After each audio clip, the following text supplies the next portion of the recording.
In here, just a quick thing to mention to you here. Starbucks is one of the few companies, but soon to be one of the many companies that are stating clearly that they will not take cash, that they will only take digital currency such as Visa cards or debit cards or whatnot.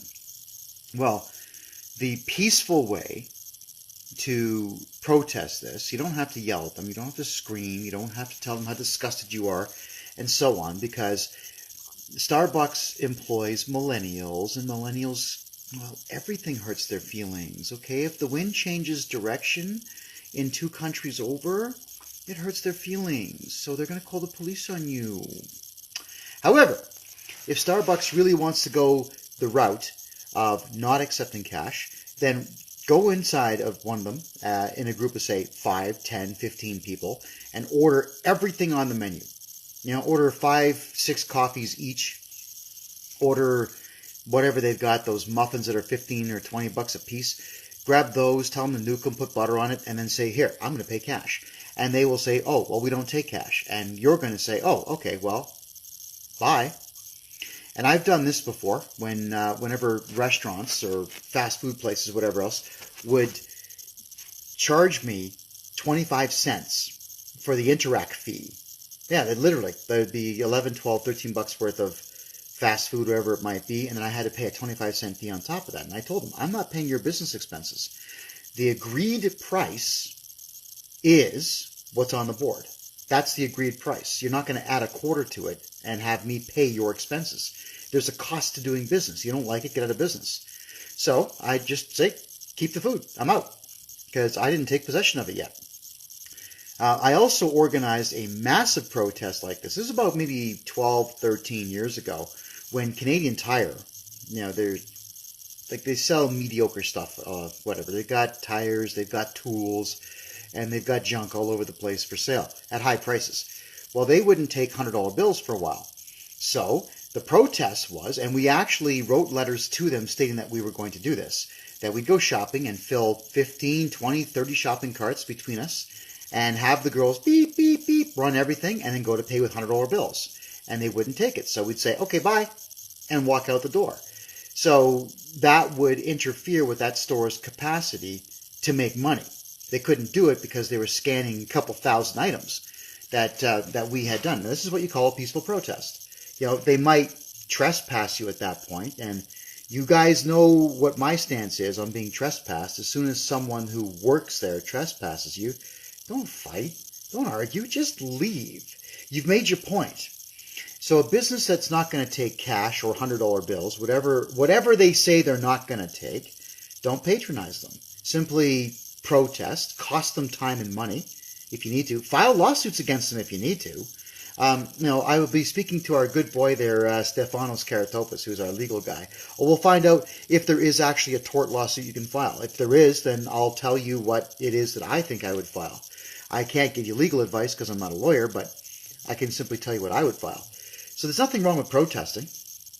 They have the right to take your cash.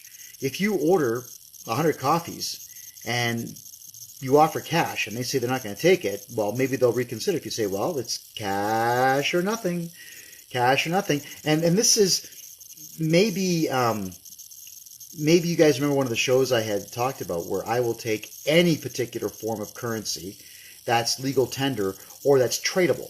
So I would take, for example, Bitcoin or Ethereum, Litecoin, Dogecoin, any of those, cash, check, money order, Visa, MasterCard. We even took Diners Club and Amex for a while.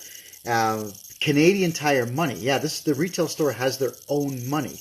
We also said that we would take gift cards to restaurants as currency. If you wanted to donate to our cause, we would take gift cards, because gift cards can either be used to save us money or be sold for money to keep our studio afloat. I mean, look at it this way, is that a gift card's fantastic in that you're not being taxed on that money. You've already been taxed on that money, so it's essentially your money. Regardless, everybody, this is my thought on Starbucks, because I think Starbucks has been paying attention far too much to what Australia and New Zealand are doing. Australian grocery stores, as we have learned, are no longer going to be taking cash. Now, Starbucks Canada and the United States wants to follow that suit, punish them. Legally punish them. It's not illegal to order a lot of stuff and then offer to pay cash. That is not illegal. In fact, I called my lawyer on this one to make sure that it's not illegal, and it's not illegal. There we go. But be prepared to have your bluff called. If they do take your cash, well, you may be kind of stuck on that. But I think that the left-wing libtard millennials they've got working in these places will stick to those rules tooth and nail.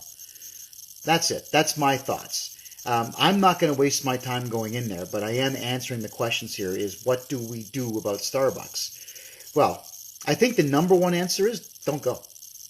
Tell everyone, I'm not going. Don't ask me to go, I'm not going. But, and if you want to get the protest going, well, then take my suggestion.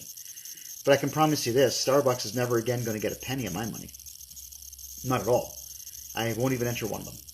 Period. And any store that decides to do the $100 bill thing, again, they won't get my money either. If Amazon keeps doing things the way they do, they'll get my money. I don't have to go to a store.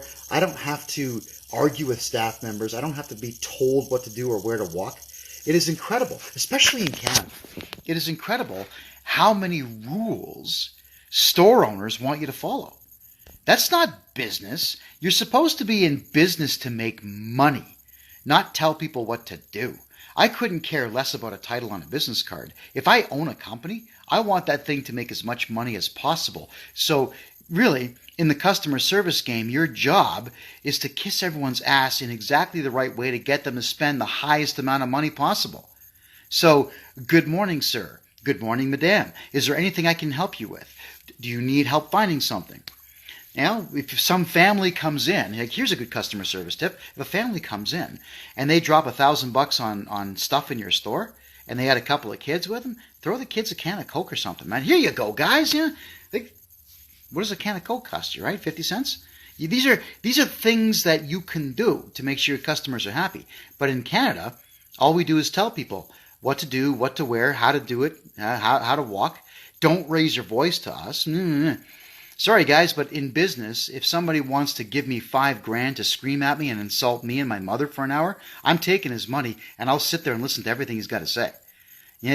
When the economy is as garbage as it is now, you really need to make sure you have money coming in every minute of every day. And the only way to do that is stop telling people what to do and start guiding them into how they can spend money and be happy about it in your locations. That's it. I'm going to get some sleep. This country's ridiculous, but I do indeed love you all. And we're going to be live this coming Wednesday. We're going to talk about the scam, the con behind solar cells. And you're going to be floored when you hear this one. Good night.